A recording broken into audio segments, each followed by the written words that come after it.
Madiha sat across from him, silent.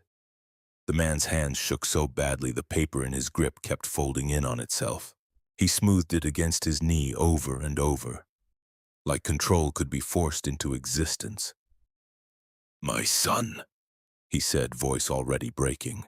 "He just got out the hospital. I've been here 12 years. I never been late. I never—" Madiha didn't interrupt. She never did. She let people empty themselves out. It made the ending cleaner. "I just need time," he said, leaning forward now. "A month. I can fix this. I can stay late. I can—" Madiha slid the paper across the desk slowly and deliberately and said, "You are no longer needed here." The words landed without emotion. The man stared at the paper. "No," he whispered. "You don't understand." "I understand," she said calmly. "Your position has been terminated." His breathing grew louder. "You are really doing this after everything I gave this place," he shouted. "That was your choice." That one hit. Hard. "My choice?" he said. "You chose to work here," she replied. "Now the company has chosen to move on," Madiha said calmly. His eyes filled.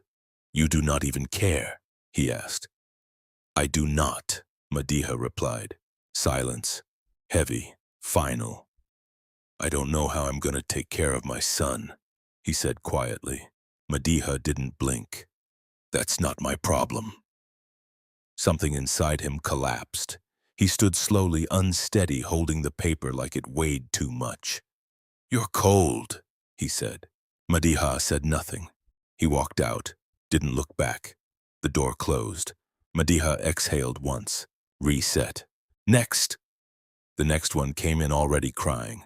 "You don't even see me," the woman said at one point. Madiha didn't respond. She never did. When the woman refused to leave, Madiha made her. She pulled the pleading woman to her feet and dragged her to the door and shoved her out.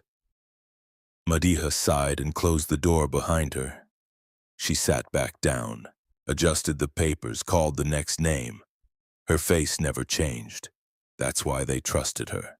She didn't hesitate, didn't sympathize, didn't carry anything home. Or at least, that's what she believed. Years passed, faces blurred, voices blended into one long, desperate sound. Nothing stayed with her. Nothing.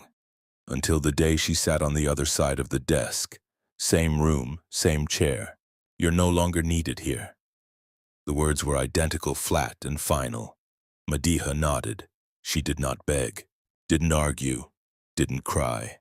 She wasn't going to be like them. She packed her things in silence. By the time she finished, the building felt empty. Her heels echoed through the hallway, alone. The elevator light flickered above her. She pressed the button. The elevator arrived with a sound that didn't feel mechanical. The doors opened. A man stood inside.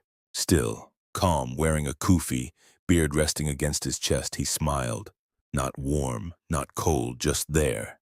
Madiha stepped in. The doors closed. The air changed. It got heavier and quieter. She pressed the garage button. Nothing again, nothing. She turned to the man. "Are you security?" she asked. "No," the man said. He paused a moment. "I am here for you," he finished. Something about his voice made her nervous. He opened an old, thick book. "This is a record of your life," he said. "This is insane," she said. He began reading, her name, her words, her moments. "You told a man his child was not your concern." He read from the book. "I was doing my job," Madiha replied. "You told a woman she should have done better if she wanted to survive. That's what this job is," Madiha replied. "You dragged someone out while she begged you to stop." The man kept reading. The man watched her for a moment. "And you felt nothing at all about the suffering of these people?" the man asked. Madiha pressed the button again, faster now. "How do you know this?" she demanded. "I was there," the man replied. Her stomach dropped. "That is not possible," she said. He turned the page. "And while you were packing your things," he looked at her. "Your heart stopped." "No," she gasped. "Your body is still in your office," the man said calmly. No, Mediha said again. But your soul is no longer in that building. The man continued. She forced a laugh. This is a joke. Open the door, she demanded. The man sighed. This is where you are judged, he said. She looked at the book. There were two sides. One marked good, the other bad. She looked at the side marked good. It was thin. There was hardly anything there. The side marked bad was thick. The bad side made up the majority of the book. A decision has been made, the man said. Mediha couldn't take her eyes from the book. Press the button, the man said. She looked down. Only one button was lit, the down button. I am not pressing that, she shouted. You do not have a choice, the man replied calmly. The elevator started to descend fast and violently. Her scream filled the space. The man didn't move. I will stay with you, he said, until you arrive.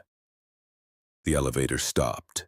Hard, silence, then screaming, layered, endless. The heat came next, thick, suffocating. I'm sorry, Mediha said, breaking now. I didn't know. The screams grew louder, closer. I'll change. I swear I will. She stepped toward him. My husband is waiting for me. My children need me. She waited, the same way they once waited for her. The man opened the book, turned to good, read, closed it. All the good you've done was for those already tied to you. I took care of my family, she said quickly. Yes, he nodded. A pause. I hope they learned from you. Her face tightened. What does that mean? She asked. This is your stop, the man said. The doors opened. Heat exploded into the elevator. Screams surrounded her. Figures moved beyond the threshold, reaching, crawling, burning. No, no, I'm not going out there, she cried. Welcome home, the man said. He pushed her hard. She stumbled out of the elevator. The heat swallowed her. Her scream joined the others. The doors shut. Her voice didn't disappear. It stayed, muffled, endless. Begging, the man stood in silence, listening, then pressed a button. The elevator rose, smooth, quiet, as if nothing had happened, toward the next floor, toward the next name, toward the next person waiting.